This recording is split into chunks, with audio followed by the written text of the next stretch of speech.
What do you want most? Is it money, fame, power, contentment, personality, peace of mind, happiness? The 13 steps to riches described in this audiobook offer the shortest dependable philosophy of individual achievement ever presented for the benefit of the man or woman who is searching for a definite goal in life. Before beginning the audiobook, you will profit greatly if you recognize the fact that the book was not written to entertain. You cannot digest the contents properly in a week or a month. After reading the book thoroughly, Dr. Miller Reese Hutchison, nationally known consulting engineer and longtime associate of Thomas A. Edison, said, "This is not a novel.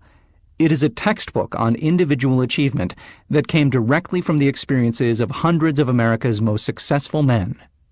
It should be studied, digested, and meditated upon. No more than one chapter should be read in a single night. The reader should underline the sentences which impress him most. Later, he should go back to these marked lines and read them again. A real student will not merely read this book. He will absorb its contents and make them his own. This book should be adopted by all high schools, and no boy or girl should be permitted to graduate without having satisfactorily passed an examination on it. This philosophy will not take the place of the subjects taught in schools, but it will enable one to organize and apply the knowledge acquired and convert it into useful service and adequate compensation without waste of time." Dr. John R. Turner, Dean of the College of the City of New York, after having read the book, said, "The very best example of the soundness of this philosophy is your own son Blair, whose dramatic story you have outlined in the chapter on desire." Dr. Turner had reference to the author's son, who, born without normal hearing capacity, not only avoided becoming a deaf mute, but actually converted his handicap into a priceless asset by applying the philosophy here described. After listening to the story, you will realize that you are about to come into possession of a philosophy which can be transmuted into material wealth, or serve as readily to bring you peace of mind, understanding, spiritual harmony, and in some instances, as in the case of the author's son, it can help you master physical affliction. The author discovered, through personally analyzing hundreds of successful men, that all of them followed the habit of exchanging ideas through what is commonly called conferences. When they had problems to be solved, they sat down together and talked freely until they discovered, from their joint contribution of ideas, a plan that would serve their purpose. You who listen to this book will get most out of it by putting into practice the master-mind principle described in the audiobook. This you can do, as others are doing so successfully, by forming a study club, consisting of any desired number of people who are friendly and harmonious. The club should have a meeting at regular periods, as often as once each week. The procedure should consist of listening to one chapter of the book at each meeting, after which the contents of the chapter should be freely discussed by all members. Each member should make notes, putting down all ideas of his own inspired by the discussion. Each member should carefully read and analyze each chapter several days prior to its open reading and joint discussion in the club. By following this plan, every listener will get from the audio program not only the sum total of the best knowledge organized from the experiences of hundreds of successful men, but more important by far, he will tap new sources of knowledge in his own mind, as well as acquire knowledge of priceless value from every other person present.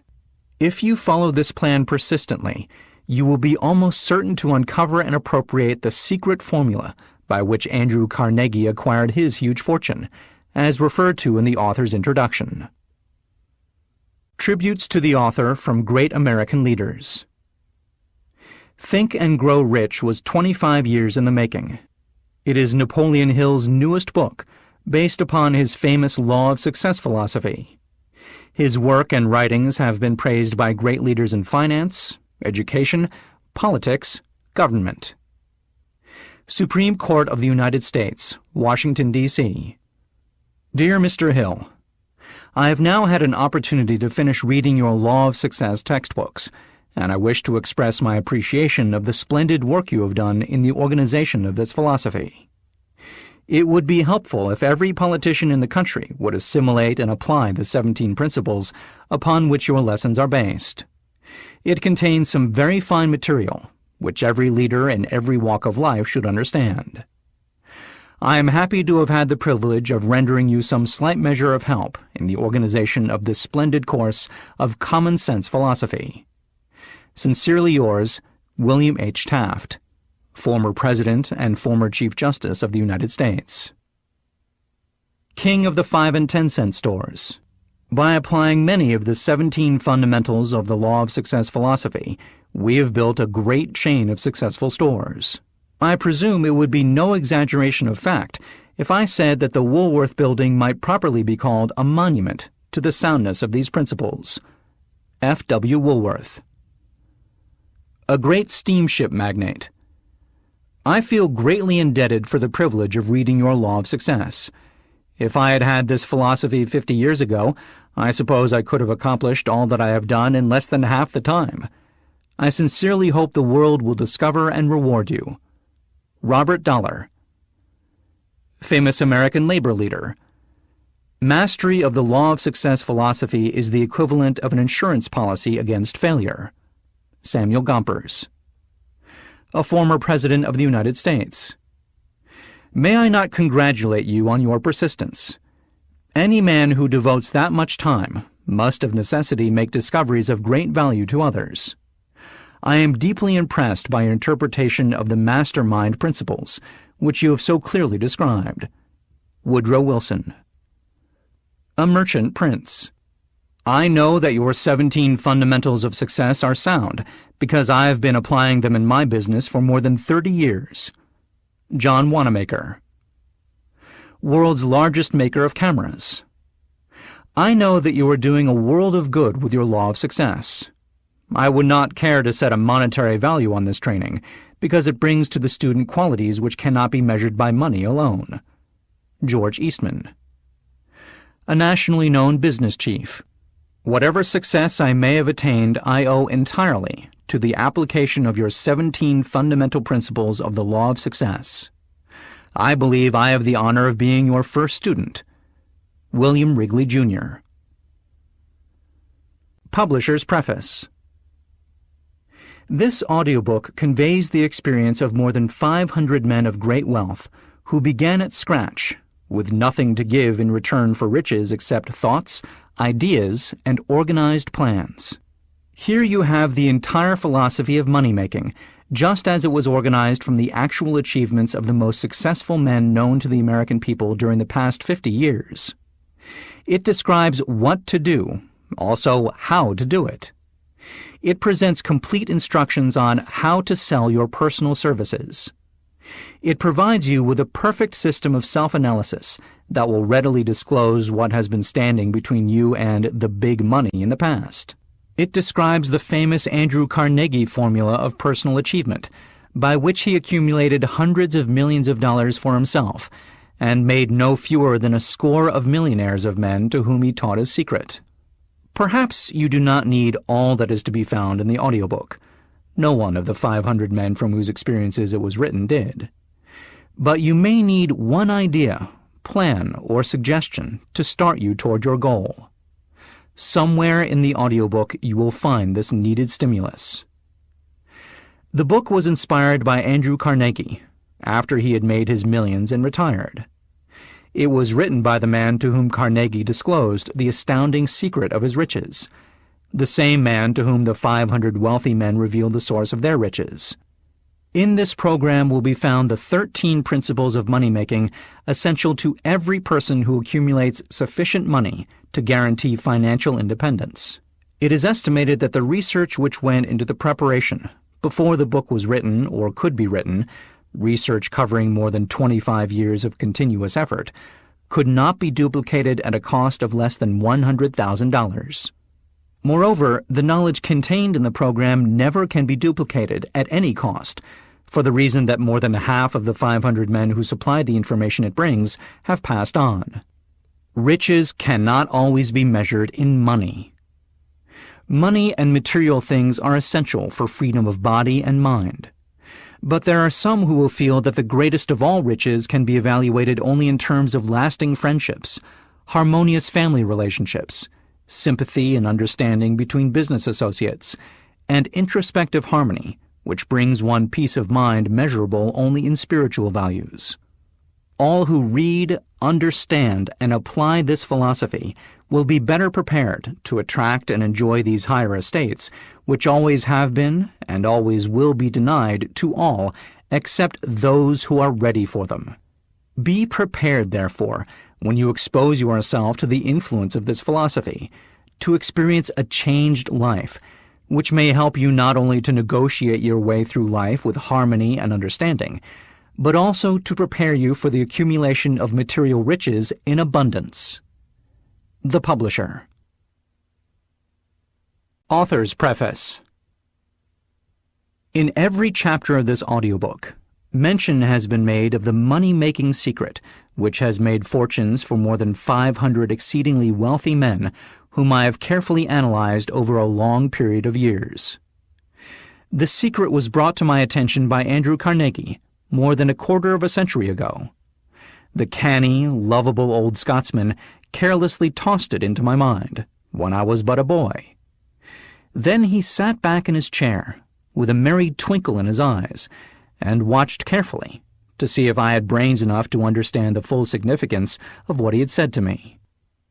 When he saw that I had grasped the idea, he asked if I would be willing to spend 20 years or more preparing myself to take it to the world, to men and women who, without the secret, might go through life as failures. I said I would, and with Mr. Carnegie's cooperation, I have kept my promise.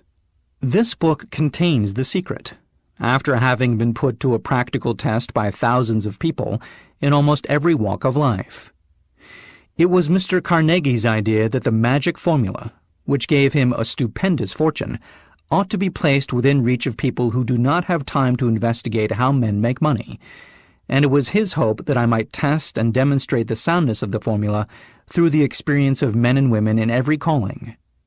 He believed the formula should be taught in all public schools and colleges, and expressed the opinion that if it were properly taught, it would so revolutionize the entire educational system that the time spent in school could be reduced to less than half. His experience with Charles M. Schwab and other young men of Mr. Schwab's type convinced Mr. Carnegie that much of that which is taught in the schools is of no value whatsoever in connection with the business of earning a living or accumulating riches. He had arrived at this decision because he had taken into his business one young man after another, many of them with but little schooling, and by coaching them in the use of this formula, developed in them rare leadership. Moreover, his coaching made fortunes for every one of them who followed his instructions. In the chapter on faith, you will hear the astounding story of the organization of the giant United States Steel Corporation, as it was conceived and carried out by one of the young men through whom Mr. Carnegie proved that his formula will work for all who are ready for it. This single application of the secret by that young man, Charles M. Schwab, made him a huge fortune in both money and opportunity. Roughly speaking, this particular application of the formula was worth $600 million. These facts, and they are facts well known to almost everyone who knew Mr. Carnegie, give you a fair idea of what listening to this audio program may bring to you, provided you know what it is that you want. Even before it had undergone 20 years of practical testing, the secret was passed on to more than 100,000 men and women who have used it for their personal benefit, as Mr. Carnegie planned that they should. Some have made fortunes with it. Others have used it successfully in creating harmony in their homes. A clergyman used it so effectively that it brought him an income of upwards of $75,000 a year. Arthur Nash, a Cincinnati tailor, used his near-bankrupt business as a guinea pig on which to test the formula. The business came to life and made a fortune for its owners. It is still thriving, although Mr. Nash has gone. The experiment was so unique that newspapers and magazines gave it more than $1 million worth of laudatory publicity. The secret was passed on to Stuart Austin Weir of Dallas, Texas. He was ready for it, so ready that he gave up his profession and studied law. Did he succeed? That story is told too. I gave the secret to Jennings Randolph the day he graduated from college, and he has used it so successfully that he is now serving his third term as a member of Congress, with an excellent opportunity to keep on using it until it carries him to the White House. While serving as advertising manager of the LaSalle Extension University, when it was little more than a name, I had the privilege of seeing J.G. Chaplin, president of the university, use the formula so effectively that he has since made the LaSalle one of the great extension schools of the country. The secret to which I refer has been mentioned no fewer than 100 times throughout this audiobook. It has not been directly named, for it seems to work more successfully when it is merely uncovered and left in sight, where those who are ready and searching for it may pick it up. That is why Mr. Carnegie tossed it to me so quietly, without giving me its specific name. If you are ready to put it to use, you will recognize this secret at least once in every chapter.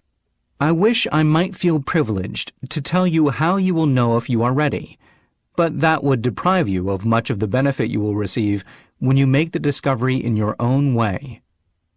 While this book was being written, my own son, who was then finishing the last year of his college work, picked up the manuscript of Chapter 2, read it, and discovered the secret for himself.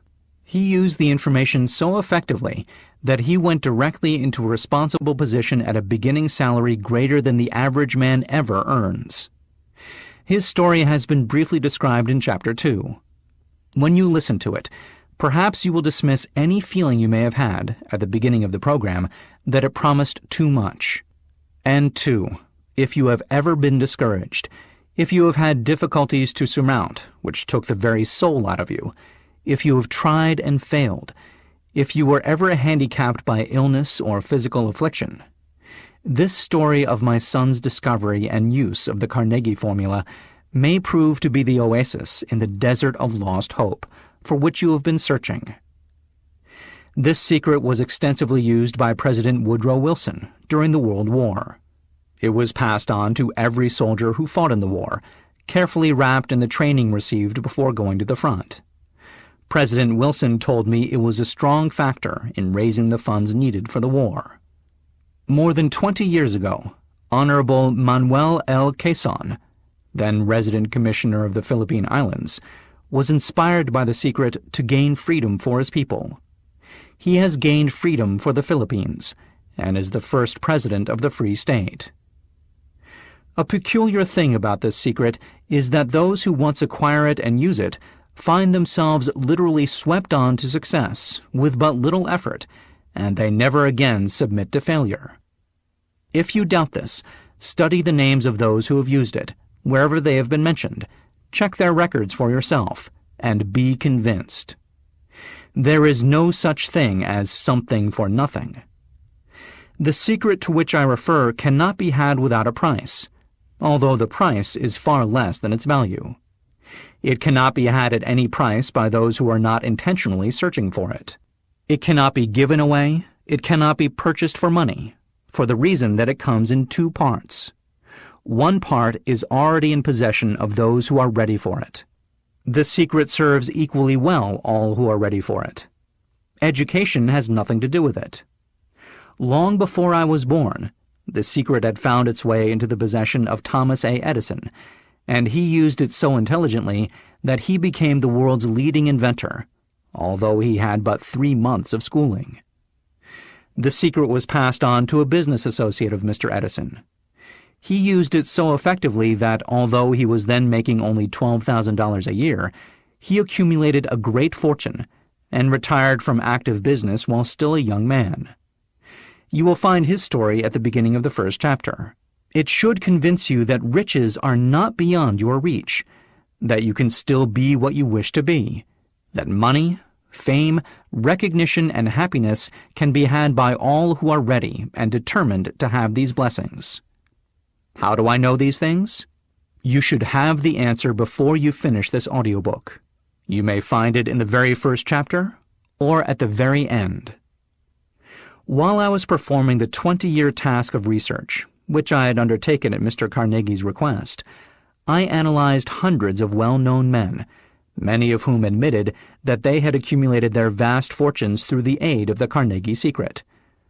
Among these men were Henry Ford, William Wrigley, Jr., John Wanamaker, James J. Hill, George S. Parker, E. M. Statler, Henry L. Doherty, Cyrus H. K. Curtis, George Eastman, Theodore Roosevelt, John W. Davis, Elbert Hubbard, Wilbur Wright, William Jennings Bryan, Dr. David Starr Jordan, J. Ogden Armour, Charles M. Schwab, Harris F. Williams, Dr. Frank Gonzalez, Daniel Willard, King Gillette, Ralph A. Weeks, Judge Daniel T. Wright, John D. Rockefeller, Thomas A. Edison, Frank A. Vanderlip, F. W. Woolworth, Colonel Robert A. Dollar, Edward A. Filene, Edwin C. Barnes, Arthur Brisbane, Woodrow Wilson, William Howard Taft, Luther Burbank, Edward W. Bach, Frank A. Munsey, Elbert H. Gary, Dr. Alexander Graham Bell, John H. Patterson, Julius Rosenwald, Stuart Austin Weir, Dr. Frank Crane, George M. Alexander, J. G. Chaplin, Honorable Jennings Randolph, Arthur Nash, Clarence Darrow. These names represent but a small fraction of the hundreds of well-known Americans whose achievements, financially and otherwise, prove that those who understand and apply the Carnegie secret reach high stations in life. I have never known anyone who was inspired to use the secret who did not achieve noteworthy success in his chosen calling. I have never known any person to distinguish himself or to accumulate riches of any consequence without possession of the secret. From these two facts, I draw the conclusion that the secret is more important as a part of the knowledge essential for self-determination than any which one receives through what is popularly known as education. What is education, anyway? This has been answered in full detail. As far as schooling is concerned, many of these men had very little. John Wanamaker once told me that what little schooling he had, he acquired in very much the same manner as a modern locomotive takes on water, by scooping it up as it runs. Henry Ford never reached high school, let alone college. I am not attempting to minimize the value of schooling, but I am trying to express my earnest belief that those who master and apply the secret will reach high stations, accumulate riches, and bargain with life on their own terms, even if their schooling has been meager. Somewhere, as you listen, the secret to which I refer will jump from the audio program and stand boldly before you, if you are ready for it. When it appears, you will recognize it. Whether you receive the sign in the first or the last chapter, stop for a moment when it presents itself, and turn down a glass, for that occasion will mark the most important turning point of your life. We pass now to Chapter 1, and to the story of my very dear friend, who has generously acknowledged having seen the mystic sign, and whose business achievements are evidence enough that he turned down a glass. As you listen to his story and the others, remember that they deal with the important problems of life, such as all men experience. The problems arising from one's endeavor to earn a living, to find hope, courage, contentment, and peace of mind, to accumulate riches, and to enjoy freedom of body and spirit. Remember, too, as you go through the audio program, that it deals with facts and not with fiction, its purpose being to convey a great universal truth through which all who are ready may learn not only what to do, but also how to do it, and receive as well the needed stimulus to make a start. As a final word of preparation, before you begin the first chapter, may I offer one brief suggestion which may provide a clue by which the Carnegie secret may be recognized. It is this: all achievement, all earned riches have their beginning in an idea. If you are ready for the secret, you already possess one half of it.